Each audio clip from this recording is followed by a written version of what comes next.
Alright, TikTok, this find has been way more than I ever expected. A real mystery I was determined to solve, or at least try.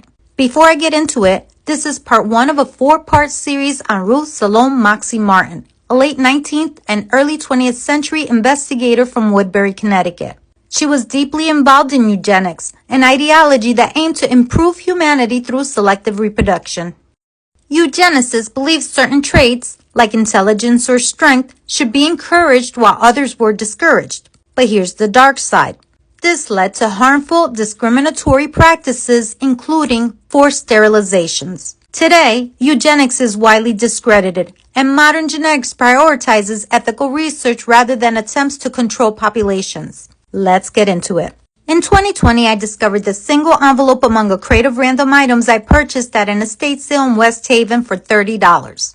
The envelope is from the Secretariat of Oberlin College in Oberlin, Ohio. By way of special delivery, it was mailed to Miss Ruth S. Moxie at the Stiles House in Woodbury, Connecticut. They didn't even identify a street address. From the stamps, I could confirm that this envelope appears to have been mailed on September 9th, 1913. What was in the envelope, we will never know. But, curious about her identity, I began researching, and what I found has blown my mind. According to census records, Ruth Martin was born about 1884 in New York and appears to have moved to Woodbury in 1935. She passed away on January 17, 1971, and is buried in the Old North Cemetery in Woodbury. While I couldn't find detailed records of her life, I did find her name in 2 historical documents related to eugenics research. First, I found this picture from the American Breeders magazine. The caption reads, First Annual Field Workers Conference, Eugenics Record Office, Cold Spring Harbor, Long Island, New York, June 20th and 21st, 1912. According to the text below that, from left to right, she appears to be number 9, which would mean that this is Martin. Her description says, employed jointly by the Eugenics Record Office and the Danvers State Hospital, Hawthorne, Massachusetts, in studying the inheritance of insanity in families represented in the latter institution. I then found this from 9 years later referencing her work. Volume 1 of Eugenics, Genetics and the Family, containing scientific papers from the Second International Congress of Eugenics, held at the American Museum of Natural History in New York from September 22nd through 28, 1921. The volume was published by Baltimore Williams & Wilkins Company and registered with the Library of Congress in the same year. Martin's contribution was titled, Intermarriage of Blood Relatives in 3 Old New England Communities.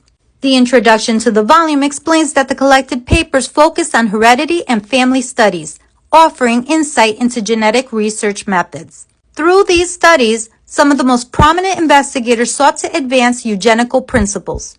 One notable method involved analyzing family pedigrees to understand how particular pairings influenced offspring traits, and, conversely, how specific traits emerged from particular ancestral lineages.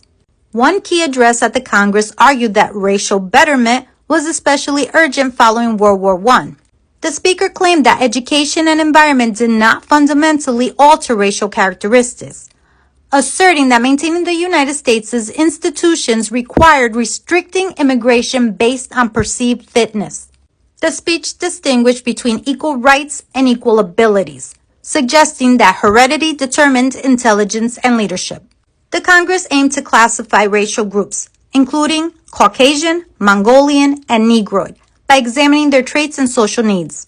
The speaker also emphasized that heredity was the most stable force in nature, calling for the selection and preservation of the best genetic traits as a patriotic duty. Additionally, they warned that mixing races risked combining vices rather than virtues and argued that governments had a right to safeguard racial integrity, just as they protected public health. According to the speaker, science should guide policies to prevent the spread of undesirable traits like feeble-mindedness. The address also criticized individualism, claiming that unrestricted personal freedoms threaten family structure. It concluded by urging society to embrace heredity's realities, preserving and selecting the best traits for future generations. These views were widely accepted in early 20th century eugenics, but have since been discredited as racist, unethical, and harmful. Where it gets really interesting is that in her findings, Martin left behind cryptic references to 3 mysterious early New England settlements known only as Town X, Town Y, and Town Z. In the next 3 parts, I'll take you through Martin's findings and how I uncover what might be the locations of these lost towns.